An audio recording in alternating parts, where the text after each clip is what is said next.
You can call me Siren, and tonight I am your guide through the depths of the darkness. Pour yourself a drink, do some gardening maybe, and curl up under a blanket as we surrender into the abyss. I was laying in bed one night, unable to sleep, when a memory resurfaced. It was one I'd occasionally think about or rarely retell, but tonight it struck me as particularly disturbing. Maybe because it's the sort of thing you can only completely appreciate the possibilities of implications of it when you're an adult. I'm not sure if the story belongs here, but it's true nonetheless. I'm around 13 years old getting ready for school one morning. My dad is off at work and my mom is getting ready for hers. I think. Every day I'd walk to school, as it was only about half a mile from my home. I'm ready and I head out the door saying goodbye. As I walk down the hill of my yard and down the curved street in the direction of the school, out of the sight of my house, but not far, I reach where my neighborhood ends, where I would cross the street and towards the intersection of school. Before I do, a dingy-looking black minivan/van, not sure how to describe it, pulls up in front of my path, poised in front of the road parallel to my neighborhood. A car I have never seen before in my neighborhood, nor since. I look at him. He is looking at me. It's a pasty Caucasian man who looks like he's in his 30s at least. He has disheveled brown hair, but what struck me was his eyes. He had dark circles under them and very uncomfortable stare. His window is still up, and then motions me towards him with his hand. My heart begins to pound. Every part of me is saying this is not a good man, so I just stand there, look at him, and begin to shake my head no. A part of me had the feeling he was going to jump out, prepared to run, but he didn't. He didn't even respond to my gesture. He looked at me, unfazed, before briskly pulling out of the neighborhood into the road ahead, and he was gone. I don't remember what happened next. I think I ran home rather than towards school, as I was very startled. I told my mom either that morning or later that day, and she told my dad, who's a policeman. He called me in the living room. He was on his work laptop, and he wanted me to describe the man from the car for him. I don't have much useful information to give, but I was a dopey middle school boy who wasn't prepared to memorize plates or was at all knowledgeable of cars. Surprisingly, my dad never found out anything more about this man with such sparse details. The day came and went as just an odd thing that happened to me, and nobody had any reason to bring it up again. Every so often I'd remember that creepy time when the man beckoned me towards his dingy black van, but only recently has the thought filled me with so much dread. It's possible that if I were to just have walked up to him, that I would have never been seen or heard from again. Just another middle schooler who gets swallowed up by the world and disappears, no witnesses, just an unsolved mystery and forever grieving family. I shudder to think what could have happened to me, as I know what people are capable of. Death isn't nearly the worst thing. Or maybe it's all in my head. Maybe he just wanted some directions, or to ask something, or even though his window was closed and he looked unwell to say the least. The worst part is I'll never know. Maybe it was just the overblown anxiety of a kid taking things out of proportion. All I know is that every part of him was screaming to me that there's something wrong. Remembering how it felt looking in his eyes, I can't help but believe it. But what's worse, the idea that before or after it happened to me, he might have beckoned a kid who didn't shake their head no. Back in 2008, I used to date a girl who lived in Abergavenny, South Wales, UK. This is a very old Welsh market town with various old buildings and vast ancient history. Anyway, my ex, let's call her C, used to live in this old toll house with her sister and mother at the corner of what used to be the main road many hundreds of years ago. It was a classic Tudor look and exposed black timber beams crisscrossing with white painted stone walls. Although the house had extensive renovation in the early 1900s, the site of the toll house and layout had remained unchanged for several hundreds of years. The downstairs lounge room was set quite low to the ground, with the house effectively built on an embankment, meaning the rear wall of the lounge was under the natural ground level. C would mention how behind the rear wall of the lounge, there used to be an old access tunnel that led to the nearby castle some 500 meters away, the ruins of which are still there. The tunnel had collapsed hundreds of years ago, and the entrance to the tunnel boarded over. The rear wall even had the remains of the tunnel's stone archway, as a feature, but was blocked off behind a single layer of masonry. It was common in medieval times for monks at monasteries and castles to use access tunnels to travel in and out of the grounds and out of the townships. Anyway, the collapsed tunnel behind the lounge room wall always used to intrigue me, as it always had a cold draft no matter what time of day it was, which I never thought much of. That was until strange things started to happen. The first curious event that happened was when I actually wasn't there. I was on the phone to C that one evening, chatting away about our days at school and any other rubbish 15, 16-year-olds talk about. Suddenly, mid-sentence, I heard a whoosh and a loud bang, and C let out a tiny yelp on the other end of the phone. Silence. I asked if she was okay. She eventually, after about 5 seconds of deafening silence, responded shakily, "Yes, but my science textbook just flew off of my shelf from across the room at me," and then brushed it off as if it was nothing. "Wait, what?" I asked her, to which C replied, "Yeah, it happens all the time. My house is very haunted." She was very casual about it, and I found it quite comforting considering I was staying there that coming weekend, but it also made me think, is that normal for her? Nothing happened for some time, but one evening about 2 months later, we were sat watching TV in the lounge downstairs when I heard what sounded like her sister shuffling around upstairs. "How long has your sister been home?" I asked, to which C replied, "She isn't home yet. Nobody is. She just texted me." We looked up at the ceiling above as we clearly heard more shuffling footsteps on the upstairs level, creaking the floorboards. The footsteps sounded almost muffled and almost soft, like someone was only just woken up. Hard to explain, but definitely footsteps. We were both very creeped out, but went up the stairs to check no one had broken in via the rear window. A burglar had come in via that window recently. We found absolutely no one there, and all windows and doors closed. We went into C's bedroom and closed the door behind us, leaving it slightly ajar, and sat quietly to see if we could hear the footsteps again. After several minutes of sitting in the complete, quiet, uneasy atmosphere, we decided to go back downstairs, and we heard nothing. The next thing that happened is something I will never forget. As I approached the bedroom door, I reached out the handle to gently push it open. The door was only open to sliver and did not latch. As my hand was about to clasp the door handle, the door slammed in my face at the loudest bang ever, like someone shoulder barged it from the opposite side. Instinctively, I tried to turn the door handle to the open door, but I could feel the force of someone trying to turn it against me. The knob turned with some resistance, as if someone was holding it. Then it snapped back and closed with force. The only way I can describe it is like an actual person was on the other side of the door playing a prank on us and holding the doorknob as hard as they could and leaning all their body weight into the door itself.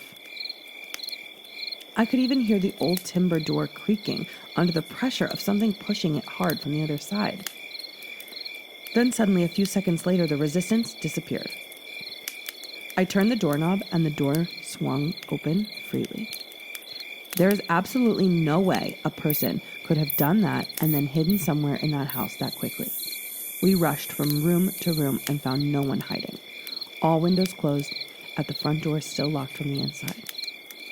It suddenly occurred to me that I was closing the door before it slammed. The sliver of light from the ajar door was gone. It was pitch black, as if the dead of night was on the landing, or something very dark and translucent was blocking the light coming through the gap of the door to the ceiling. The image of this still creeps me out to this day.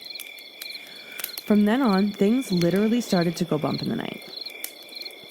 One night I stayed over in the guest room and got up for a pee around 3 a.m., toilets downstairs.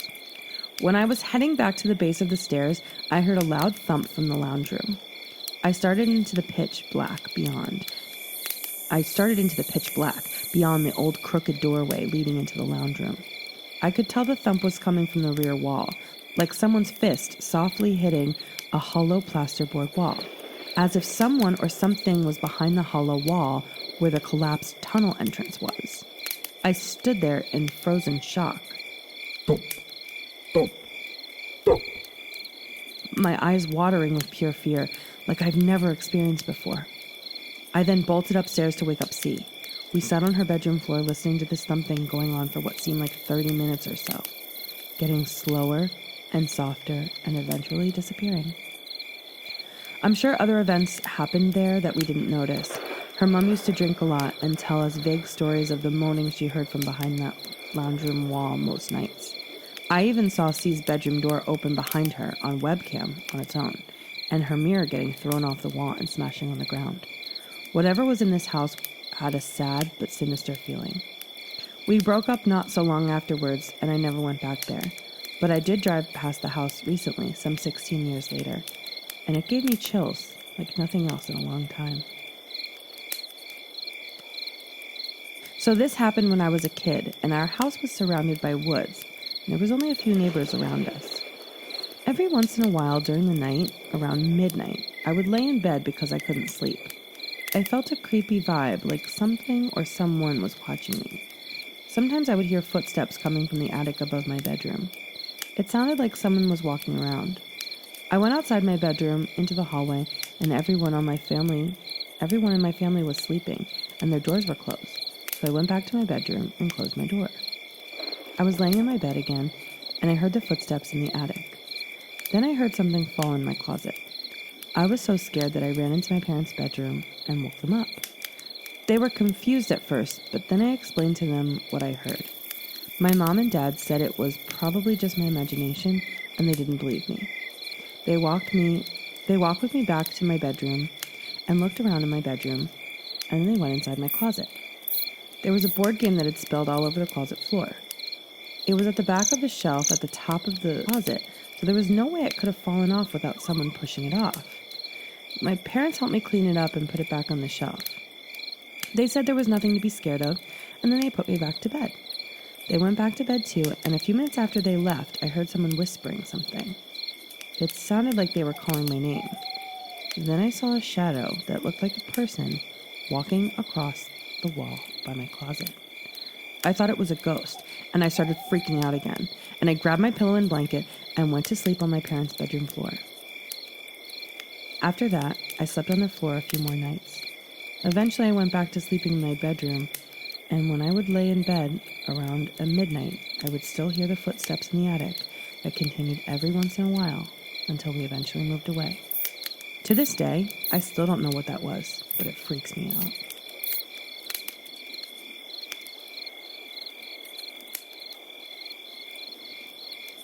Since I started reading all kind of true scary stories from you guys, I wanted to share something that happened to me and that until this day is still unexplained and creepy.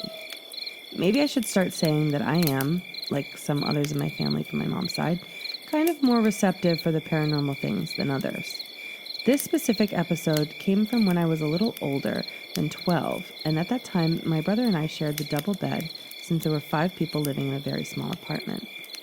This specific episode happened when I was a little older than 12, and at the time, my brother and I shared the same double bed since we were 5, living in a very small apartment.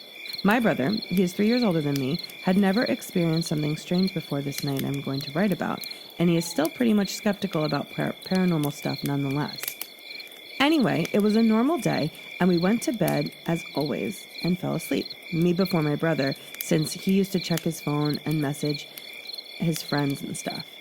Nothing peculiar, except for the fact that my brother and I woke up at the same time, scared and sweaty, looking at the same spot. It's difficult to explain, but next to the bed, with its back against the wall, we saw a standing shadow with red eyes staring at us. Both of us stared back at the thing for seconds, and that felt like hours, and then all of a sudden the figure vanished. I remember shaking, freaked out about what I just had witnessed, and my brother looking at me like, "Did you see that too?" We were both quite upset and couldn't explain what we saw or what had happened. I met my brother 1 month ago, and he reminded me of this episode while we were talking about completely different things. He was laughing about it, but we still cannot explain why both of us woke up at the same time and looked in the same direction and saw the same terrifying thing. When I tell people about this, they tell me everything could have been a dream that was vivid, and that totally makes sense. Although I do not know how to explain how me and my brother could have seen the same exact thing and had the same dream. I was pretty much awake, and so was my brother. Have you ever experienced anything similar or have an explanation for this?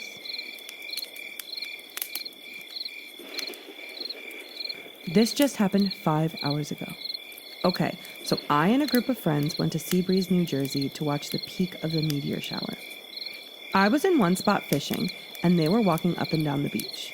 I didn't hear anything, but the other four said that when they walked farther away from me, they started hearing a whistle, like a short one, like a referee whistle, then more whistles from all around the bay.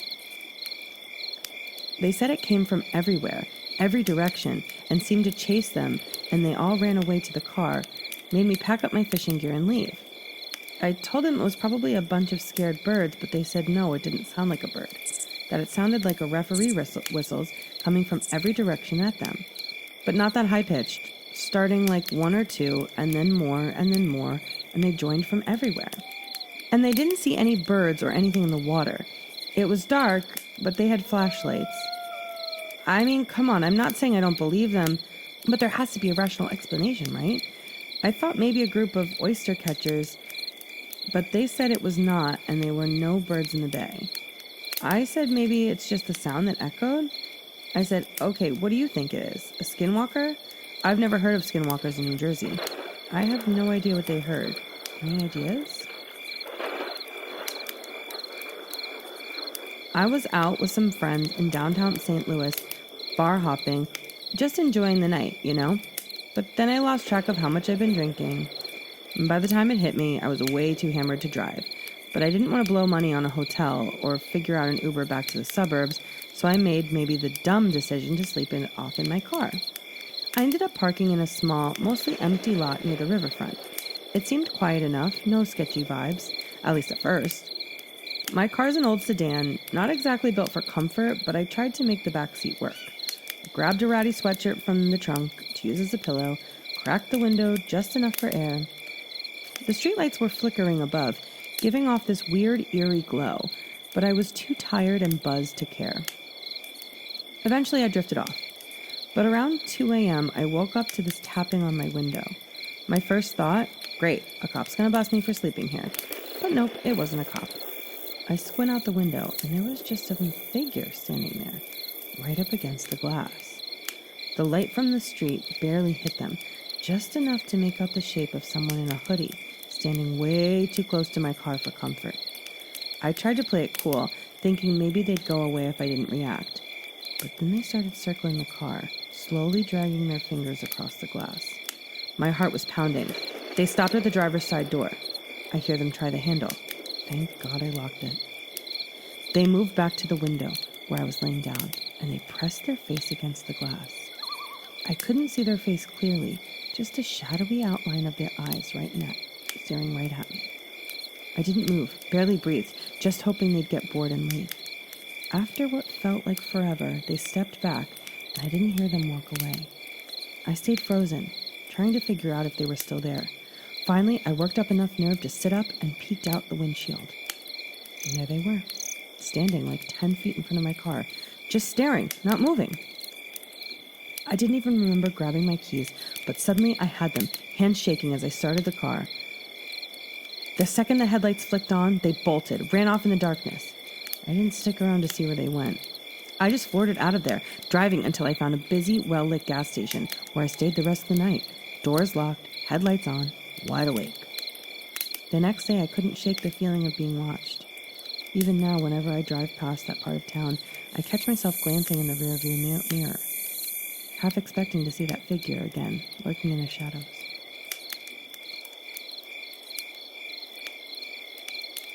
Back in 2020, I got married to a girl who claimed her family had some spooky paranormal encounters once. While we were dating, we went to an overlook in our city where you could see the city lights below and the moon rise over the Rocky Mountains. It was a beautiful spot and a favorite for talking. One of those nights, we were just in my car listening to music when all of a sudden my girlfriend got really quiet and said, "Do you hear that?" I did, but I thought it was coming from her.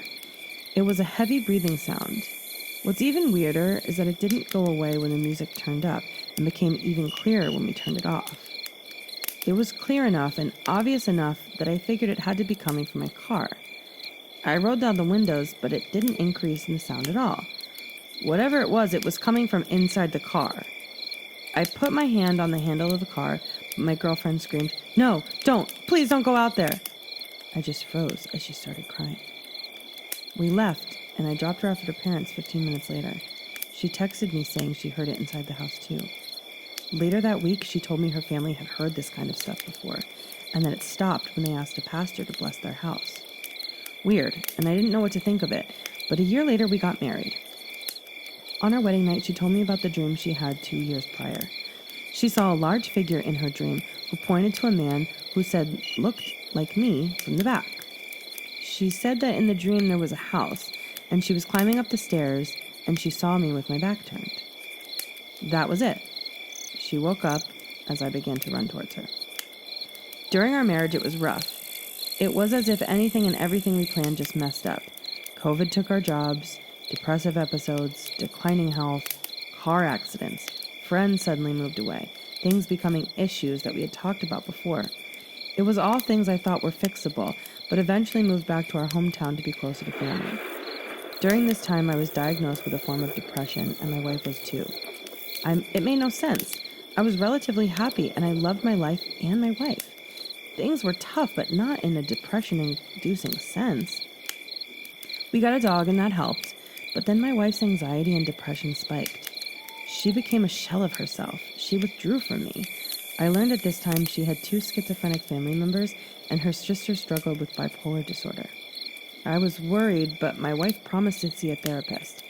I didn't think of it, but my wife requested that one specializes in trauma and schizoid-type symptom management. Then, one night, we were visiting family across town.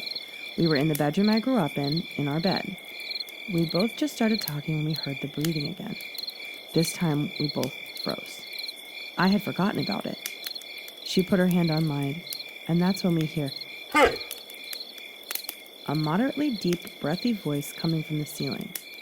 We both sat straight up, and both of us looked in the same direction. We saw nothing, but we both heard it. We got out of bed and went to the living room where our mother was watching TV. She saw something was wrong and asked what happened. My wife looked at me, and I looked at her and just said, "Mom, we heard something." Somebody said, "Hey." I tried mimicking the voice, and my mother's eyes widened. She looked at my wife, who nodded in agreement. My mom didn't have an answer either, suggesting it was probably the TV. But that's not possible. The TV was too loud, and the sound was coming from the ceiling, not the door. The next day, we took family photos. During the photo shoot, my wife started crying outside one of the older historic homes. When I asked her what was going on, I pulled her close and told her everything was going to be fine. Sometimes anxiety symptoms caused her to cry. That's when she told me she had a dream of this house, and that when she had the dream, she saw herself dying. This was the house she saw on our wedding night.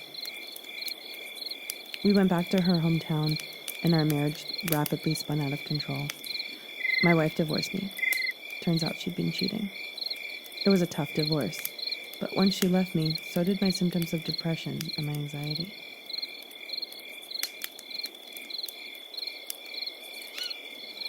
Back in 2022, me and my dad decided to hike up Mount St. Helens. We hike all the time together, so this is nothing new. In fact, I'm going back for another hike up the same mountain tomorrow. But one thing is different than the other hikes. Mount St. Helens is a little over 4 miles up, with about 1 to 2 miles through a wooded area before you start hiking up the rocky open parts. Just as we exited the wooded part and started hiking up the first set of rocks, we heard a voice. The voice screamed, "Dad!" It sounded exactly like my brother's voice.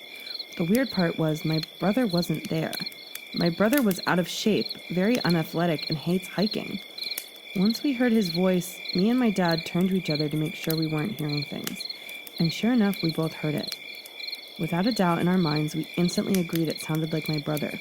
Since we were 1 to 2 miles in, we knew it was almost definite that he had not come this far.